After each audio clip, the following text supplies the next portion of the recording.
J'ai réfléchi à comment aborder ça avec légèreté et humour, mais on va parler d'un mec qui a un tel niveau de médiocrité et de lâcheté que je vais être obligé de parler de lui premier degré parce que le mec c'est vraiment une grosse merde. Alors qu'est-ce qui se passe? On est à Rennes dans le 35, sans permis. Le mec refuse d'obtempérer à un contrôle de police. Il percute la moto du fonctionnaire de police. Et le mec s'enfuit à pied, abandonnant ses enfants de 1 et 3 ans dans le véhicule. Donc ça veut dire que le mec, il conduit sans permis avec ses gamins, ses bébés, à l'arrière. Il fait un refus d'obtempérer, il écrase des mecs. Et ensuite, il s'enfuit en laissant ses bébés dans la bagnole et il se barre comme ça. Je suis tellement choqué par la news que je sais même pas quoi dire. C'est un constat. Voilà, je regarde avec fascination ce qui se passe dans mon pays. Ce jeudi matin 19 septembre 2024, rue Claude Bernard à Rennes, l'attention des motards de la police en patrouille est attirée par le comportement un peu étrange d'un automobiliste. Ils décident de le contrôler et lui font signe de s'arrêter. L'automobiliste refuse d'obtempérer et percute la moto du policier qui s'était placé devant lui. Il décide alors de faire une marche arrière pour tenter de se dégager, mais se retrouve bloqué par un autre véhicule qui se trouvait derrière lui. Nouveau choc, mais ça ne passe pas. Le conducteur décide alors de quitter son véhicule et de s'enfuir à pied. Il laisse derrière lui deux bébés de 1 et 3 ans dans le véhicule. Il sera interpellé quelques minutes plus tard et placé en garde à vue. Il n'était même pas en possession d'un permis de conduire. Et là, je peux vous dire que les bébés, ils vont grandir dans une famille. Du coup, vu que je ne sais pas quoi dire face à autant de violence, on va juste lire mon commentaire ici. Wow! Et on va même actualiser, voir les nouveaux commentaires.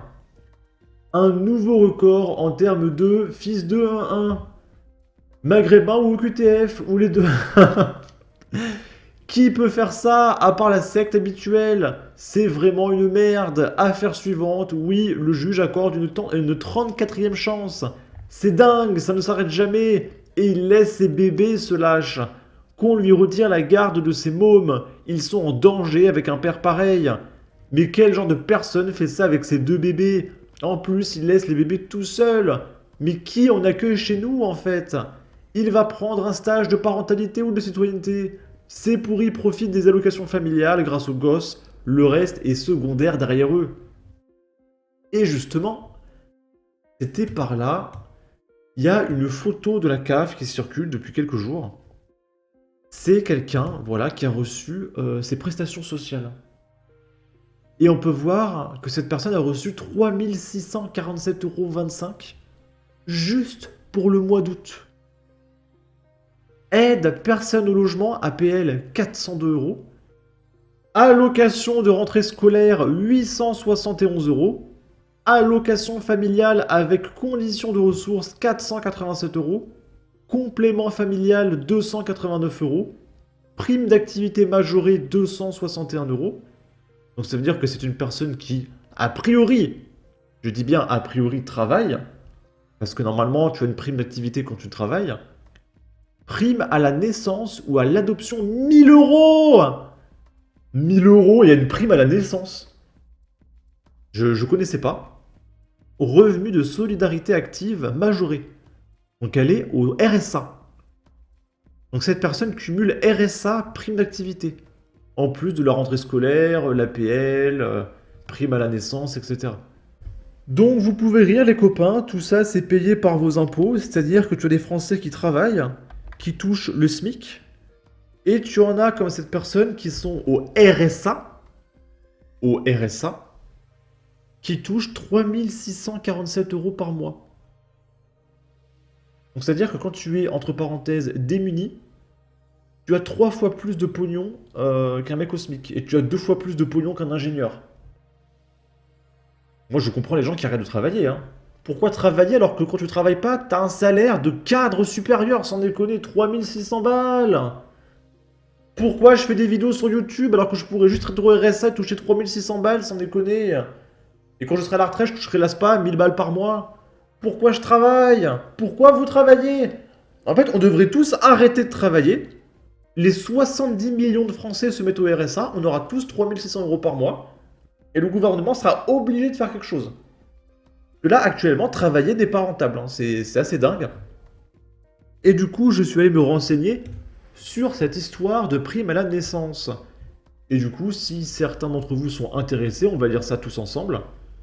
Tous les parents qui attendent un gosse et dont les ressources ne dépassent pas le plafond en vigueur, quel montant il est unique et versé en une seule fois au 7e mois de grossesse, sous quelles conditions vous devez déclarer votre grossesse dans les 14 premières semaines à votre CAF et votre caisse d'assurance maladie. Et là, j'ai une question sordide, mais supposons l'accouchement se passe mal et le bébé meurt. Est-ce que tu conserves quand même tes aides? C'est-à-dire que tu n'as pas de bébé, tu as touché ton aide sociale, mais il n'est pas né. Qu'est-ce qui se passe? Bref. Du coup, quel montant on peut recevoir? Donc là, selon combien vous avez déjà de bébés, donc si c'est votre premier bébé et que vous êtes un couple standard, vos revenus sont autour de 34 700 € maximum, vous pouvez toucher 1000 € cash. C'est ça, 1000,66 €. Donc c'est bien ça. 1000,66 €. Si c'est votre deuxième enfant, le plafond est encore plus élevé. Si c'est votre troisième enfant, le plafond est encore plus élevé à 50 000 €. Donc là, je pense que quasiment tout le monde y a accès. Donc c'est intéressant, ça veut dire que je pense que la majorité d'entre vous, les copains, peut demander cette prime si vous avez un bébé. Si vous êtes un parent isolé, donc supposons, vous êtes maman, le papa n'est plus là, le plafond est encore plus élevé, là, il faut être vraiment ultra riche pour ne pas y avoir droit. Et vous pouvez demander, voilà, 1000 € de prime. Donc, il faut bien comprendre que s'il y a des mecs comme ça, qui font plein de bébés, dont ils ne s'occupent pas et qui sont prêts à abandonner au moindre refus tempéré, c'est juste pour toucher ce genre de prime. Voilà, 1000 €, après ils ont l'allocation familiale, etc. Avoir des bébés, c'est rentable, ça rapporte plein de pognon. Mais après, pour s'en occuper, ça c'est encore autre chose, parce que ça coûte de l'argent de s'occuper des bébés. Donc ce qui se passe, c'est qu'ils ne s'occupent pas de leurs bébés, ils les abandonnent, c'est des serpillères, etc. Et du coup, qu'est-ce qui se passe? Les bébés, ils grandissent, ils sont livrés à eux-mêmes, ils se mettent à dealer, ils rejoignent des gangs, etc. Ça fait de nouveaux délinquants, et ainsi de suite. C'est une boucle. En fait, on a affaire à des racailles qui font des bébés pour le pognon, qui eux-mêmes finissent par être des racailles parce qu'ils sont pas éduqués. C'est le problème de ce pays. En tout cas, n'hésitez pas à donner votre avis, votre opinion, à partager, liker, commenter, ça aidera au référencement de la vidéo sur YouTube. Abonnez-vous, suivez-moi sur Twitter. Prenez soin de vous, salut!